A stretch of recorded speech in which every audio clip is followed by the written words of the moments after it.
Yes, magandang araw po mga kalingap, mga kaibigan. Ngayon pong araw na ito, grabing init po. Super init. Super init. Yan o. Grabe no. Gusto ko lang po reaksyonan ito pong content ni Jubilito TV Official po.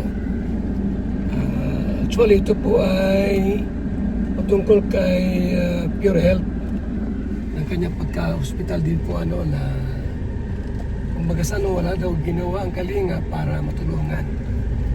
Actually, alam ko po marami na pong naipon na pera at kanya-kanya po nang paabot ng tulong po ang Team Kalingap. Hindi ako nag-initiate kasi di man sa ating lumapit. May mga nagsabi na, Kuya Bal, tulungan niyo po kami para sa billing sa hospital. Wala man po sinabing gano'n. Ayaw ko kasi po na bawat may sakit, may problema, magbida-bida ako. Gusto ko yung mismong may sinabi, na kailangan ng tulong or dapat pa ako maglikom ng tulong para sa isang may problema. So wala naman po. Ang nasa isip po siyempre, may mga sponsors na tumutulong at handang tumulong. So ganoon tayo, hindi tayo yung bida-bida na pag may problema ang isang vlogger, matik, nandoon ka. Ay hindi po tayo ganoon. May mga vloggers din po ng Kalingap na nag-initiate, yung mismong malapit sa kanila, mga keyboys, yun ang talagang gumagawa po ng paraan. So, ito po may video tayo panonoodin kay Jubilito at kay Jolay Ponil. Ito po ang video, mga kaibigan. Panoorin po natin. Tama naman kasi kung ang masasanay tayo na kahit hindi humingi, basta may nagka-problema, automatic ang Kalingap ang gagawa ng aksyon. Di ba po? So, mamimihasa tayo. Dapat magsasabi. So, kung sakaling hindi man sila nagsabi, hindi ko alam anong dahilan. Kung hindi sila naglalambing sa Kalingap. Kasi sa Kalingap kasi, si Kuya Bal pa tinutulungan nga yung mga kaaway na yung minsan Di ba po? Ano yan Sana maging okay po yan. Sana maging okay. Ang punto lang po natin dito, huwag magmarka sa mga viewers na para bang napakapabayan ng Kalingap. Wala man lang nagmalasakit sa Kalingap. Hindi makalabas-labas, halagang 10,000 na lang. Buti na lang gumawa ng paraan sina Redsane ng utang. Naghati-hati ng 10,000 para palabasin lang sina Pure Health. 'Di ba? Hero ang dating. Ang galing naman 'yan. Sa Kalingap wala niyan. Ang galing. Pasensya na kayo na kasi alam ko manunood siya Pero ito ang totoo Baguhin niyo si estilo niyo. Hindi kayo marireaksyon pagka binago niyo 'yan. Ilagay niyo lang sa tama. Tamang hagod lang. Kung natulungan. Kung hindi natulungan. Ganun lang. Tapos, Di ba kailangan po na ikumpara tayo sa iba? Kung anong team po kayo, anong grupo kayo, kung tumulong, tumulong. Walang problema yun.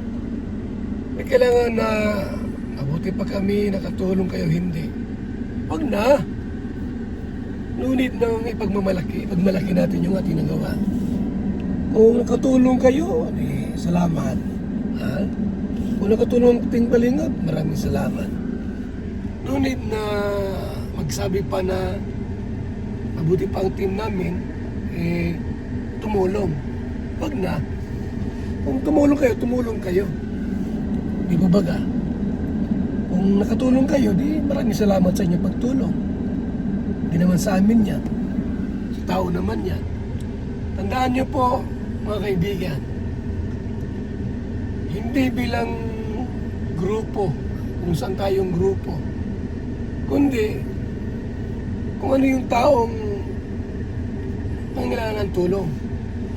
Halimbawa, yung kapatid mo, pinsan mo, nasa ibang community, tapos nagkasakit, ayaw mong tulungan dahil ibang community.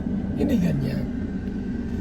Huwag nating isama ang grupo ninyo, grupo namin, na sa amin mas nakatulong kaysa sa inyo, huwag na po. No? Kung tumulong, di tumulong. Kung ayaw, di wag. Okay, so ayun. Yo, what's up mga kabagis, Jubilito TV Official po, at eto na naman po muli ang isang edisyon syempre po ng ating reaction video mga kalingap at kabagis. Pero bago po natin simulan, shoutout po muna natin Kuya Val Santos Matubang at Edna Vlogs at Kalingap Rab. Syempre po sa ating mga kalingap netizens, mega love shoutout po sa inyong lahat. So ito na nga mga kalingap at kabagis, for today's reaction video, gawa lang po natin ng reaction. At muli po, pagbibigay ng ating personal opinion, ito po ay patungkol regarding sa naging live ni Kuya Julay Paunil. At dito po sa live ni Kuya Julay Paunil, mga kalingap at kabagis, ay nagkaroon po siya ng revelasyon regarding po dyan sa usapang ika nga ay kulang na pambayad para po makalabas si Pure Health sa ospital. Dahil ang kumakalat na unang balita, mga kalingap at kabagis, ay iyon pong ika ngay yung kabilang grupo, no, ang pumuno, mga kalingap at kabagis, para po makalabas na si Pure Health. Yun po yung kumakalat na balita, no, dito po sa platform na ito. At syempre po, mahahawa na yan dun sa kabilang platform, mga kalingap at kabagis. Pero, yan, may pero, mga kalingap at kabagis, no. Ito po ay hindi sinang-ayunan ng asawa po or ng partner ni Pure Health. Dahil base po sa kanya, mga kalingap at kabagis, ay siya po ang dumiskarte nung balanse para makalabas si Pure Health. Hindi sila, no? So parang nilinaw po ni Sikmaya, mga kaibigan. Mas nilinaw po ni Sikmaya na si Sikmaya po ang gumawa ng paraan para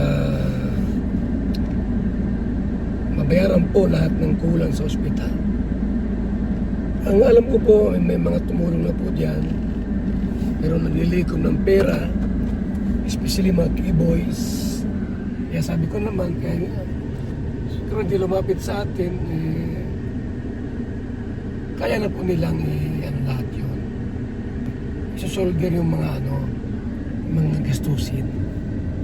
Kaya ako po, hindi man ako magawa ng action pag walang request. Walang request. Kaya ko po ng ganun, no, na paunahan ko po sila, yung pala ay bayad na, may nag-sponsor na, may po baga. So, nilinaw po ni Sikmaya na siya po ang nag-initiate lahat. At alam ko po may mga key-boys ay nagpautin po ng tulong. Mga reactors, no? Yung team ni Mirador, yan, Julay Paunil ay nagpautin po ng tulong dyan. Kay Pure Health, mga kaibigan. Ganun yung kwan eh. Ganun yung gusto nilang mapaniwalang konteksto, no, sa mga viewers, mga kalingap at kabagis, no? Which is, unfortunately, ay hindi po sila naging successful.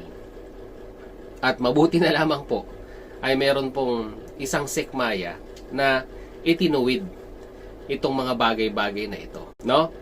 Hindi ko alam kung intentional or hindi niya rin sinasadya na mabanggit yung mga bagay-bagay na ito dahil sumasagot lamang po siya, no, doon po sa mga itinatanong doon po sa kanyang live nung time na yon.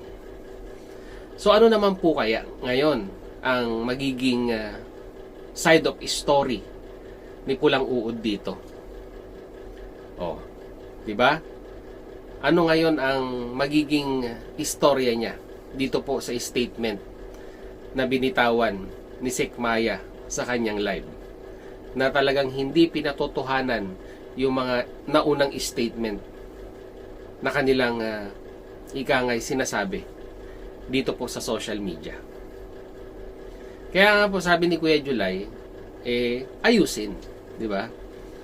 Ayusin yung ikangay mga ipinapalabas na information dito po sa social media. Kasi wala naman pong problema, mga kalingap at kabagis, kung makapagbigay man ang Team Kalingap o hindi. Kumbaga, ang hinihintay lang naman yung magsabi. Mahirap naman po kasing sanayin, mga kalingap at kabagis, ang isang mga individual na ika nga ay pag meron pong mga ganitong klase ng pagkakataon sa ating buhay ay nagiging automatic na po ang lahat. Kumbaga parang nandiyan pa rin po ang courtesy sa lahat po ng bagay or sa lahat po ng transaksyon na ginagawa po natin dito po sa mundong ibabaw. Hindi naman kesyo tayo po ay naka-affiliate sa isang community ay ora mismo agad-agad. Pero hindi po hindi ko naman po sinasabi na talagang wala pong liability ang community ng Kalingap dito.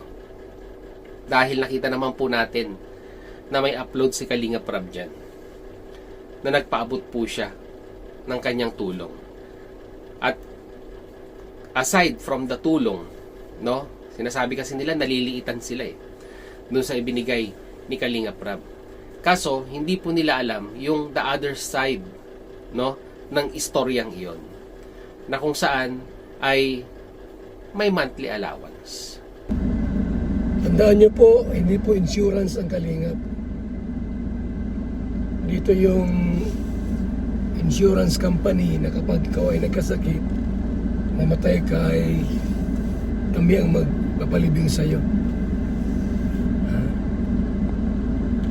Hindi po kami ganon. Pero kahit hindi kami ganon, ginagawa po namin. Akala nyo siguro kasi ang Kalingap insurance, Hindi po. Yung pagtulong po namin, kusa namin ginagawa. Kusa namin pagtulong. Hindi po namin responsibilidad ang mga bagay na ito. Pero bakit natin ginagawa po ang ganitong uri ng pagtulong po sa mga nagka-problema, kasakit, namatayan.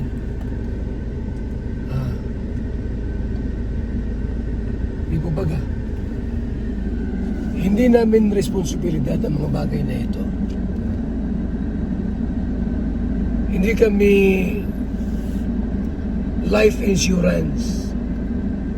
Kapag mayroong namatay, kami ang mag-aasikaso, kami ang magpapalibing.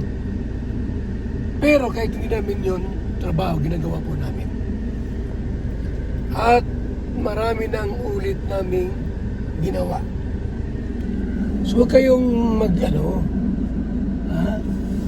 mag-question sa amin kung sakali pong merong Kalingap vlogger ay hindi natulungan. Marahil hindi nagpatulong sa amin, hindi dumulog sa amin.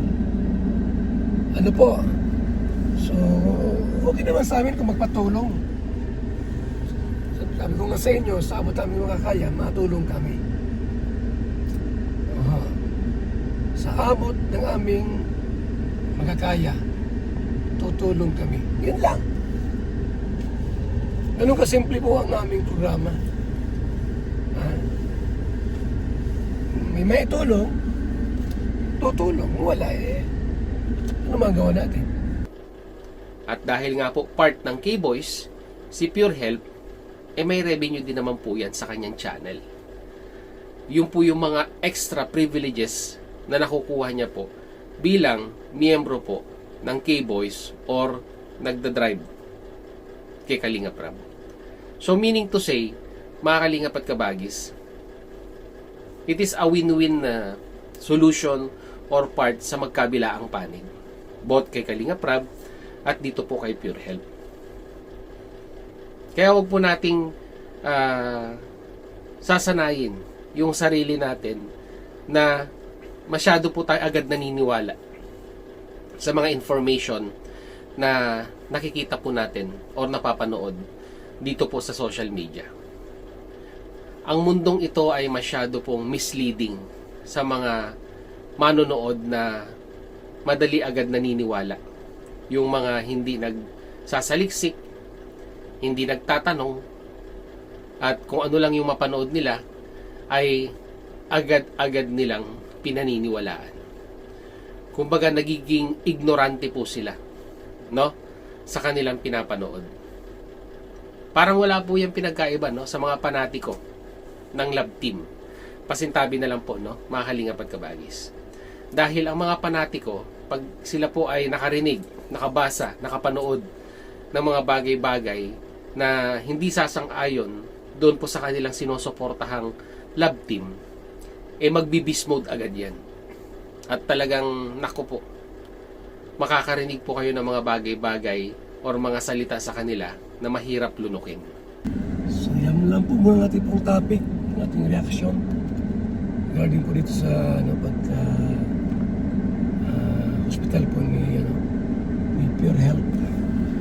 Salamat sa mga tumulong. God will bless you more.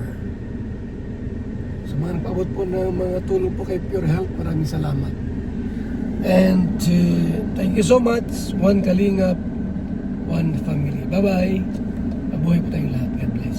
BSM Kalingap Kape! Ang kapeng nagpapagaling at nagpapatigas. ng tuhod. BSM Kalingap Kape. Kaping may puso. BSM Kalingap Kape! Ang kapeng may puso! BSM Kalingap Kape! Nagpapagaling at nagpapatigas. ng tuhod. BSM Kalingap Kape. Kaping may puso. BSM Kalingap Kape! Ang kapeng may puso! BSM Kalingap Kape! Ang kapeng nagpapagaling at nagpapatigas. ng tuhod. BSM Kalingap Kape. Ang kaping may puso. BSM Kalingap Kape, napakasarap, nagpapagaling sa mga taong may sakit.